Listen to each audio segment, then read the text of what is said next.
Assalamualaikum warahmatullahi wabarakatuh. Halo, bagaimana kabarnya semua? Mudah-mudahan baik-baik saja. Ini ada beberapa kowi bekas leburan dan juga ada sedikit kowi bekas pengrajin emas. Akan tetapi untuk kowi pengrajin emas itu sudah saya tumbuk dan saya proses. Kini tinggal sisanya.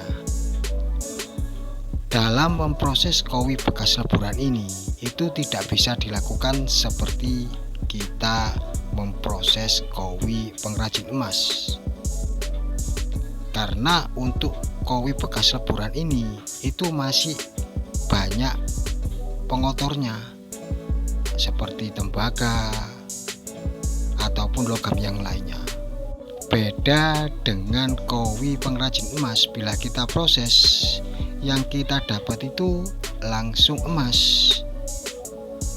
Akan tetapi untuk kowi bekas leburan ini kebanyakan itu mengandung tembaga dan juga ada peraknya.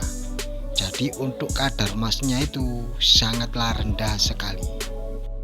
Dan cara memprosesnya yaitu dengan cara penggelondongan. Agar mendapatkan hasil yang maksimal sebelum kita gelondong, yaitu kita tumbuk dulu kecil-kecil agar nanti dalam proses penggelondongan itu bisa menjadi halus dan lembut. Bila sudah halus, otomatis untuk emas yang kita dapatkan itu bisa menjadi maksimal. Dan ini saya tumbuk semua untuk kowi bekas leburannya.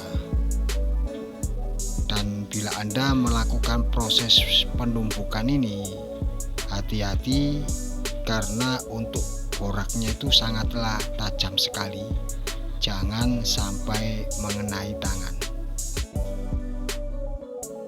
Dan untuk kowi bekas leburan ini sebelumnya itu saya kumpulkan dulu, dan tidak sengaja selang beberapa bulan sudah terkumpul agak lumayan, dan bila untuk digelondong itu sudah cukup.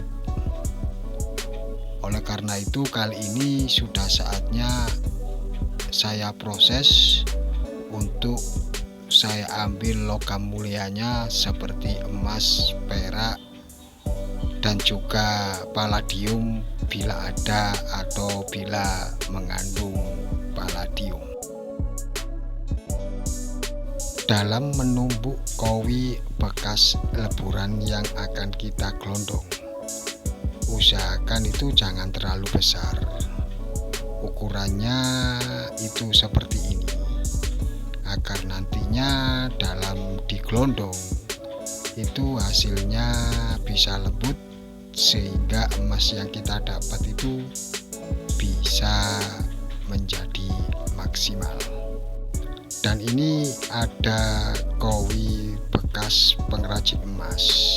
Sebelumnya itu sudah saya ambil emasnya dengan cara saya rendam pakai air sur dan air panas. Setelah itu saya keruk, dan sisanya ini saya gelondong dan saya jadikan satu dengan kowi bekas leburan. Kenapa untuk kowi pengrajin emas tidak langsung saya gelondong saja? Jawabannya adalah agar mendapatkan hasil yang lebih maksimal, dan itu sudah pernah saya alami. Sudah saya coba dengan langsung saya gelondong, lalu saya bandingkan dengan saya proses. Saya ambil dulu untuk butiran-butiran emasnya dengan cara saya rendam pakai air sur. Setelah itu saya kerok, dan untuk sisanya saya gelondong. Hasilnya itu lebih banyak dengan dikerok dulu dan diambil butiran-butiran emasnya daripada langsung kita melakukan proses penggelondongan. Kenapa bisa begitu? Ya, kemungkinan banyak faktor seperti menempel ke magnet ketika kita mengambil logam besinya setelah melakukan proses penggelondongan. Dalam proses ini terjadi gesekan antara emas dengan besi selama kurang lebih 3 jam. Akhirnya emasnya itu mengandung serbuk besi, sehingga bila didekatkan dengan magnet otomatis menempel. Oleh karena itu, bila kita langsung melakukan proses penggelondongan sebelum kita kerok dulu kowinya, otomatis untuk butiran emasnya itu ikut terbawa magnet. Jadi alangkah baiknya kita melakukan proses pengambilan atau dikerok dulu untuk butiran emasnya, baru setelah itu untuk sisanya kita jadikan satu dengan kowi bekas leburan untuk digelondong. Dan ini merupakan besi yang ada di dalam gelondong itu, berfungsi sebagai penghancur kowi.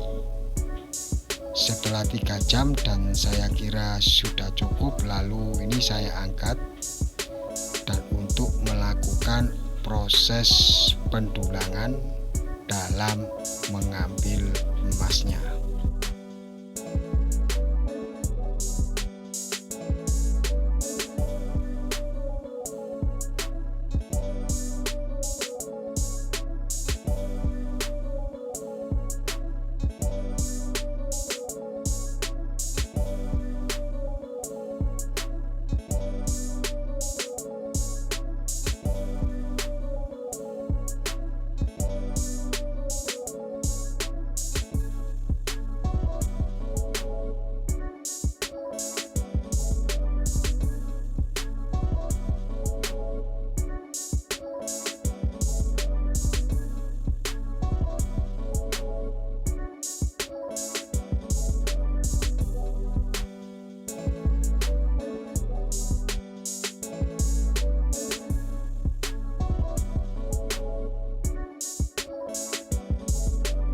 Setelah proses pendulangan untuk diambil emasnya, langkah selanjutnya yaitu proses peleburan atau pembakaran.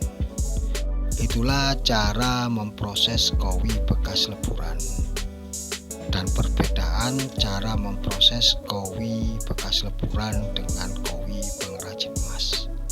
Dan ini hasil dari proses penggelondongan. Masih harus melakukan pencukiman. Tapi untuk kali ini saya kira cukup sekian dulu dari saya. Maaf bila ada salah kata.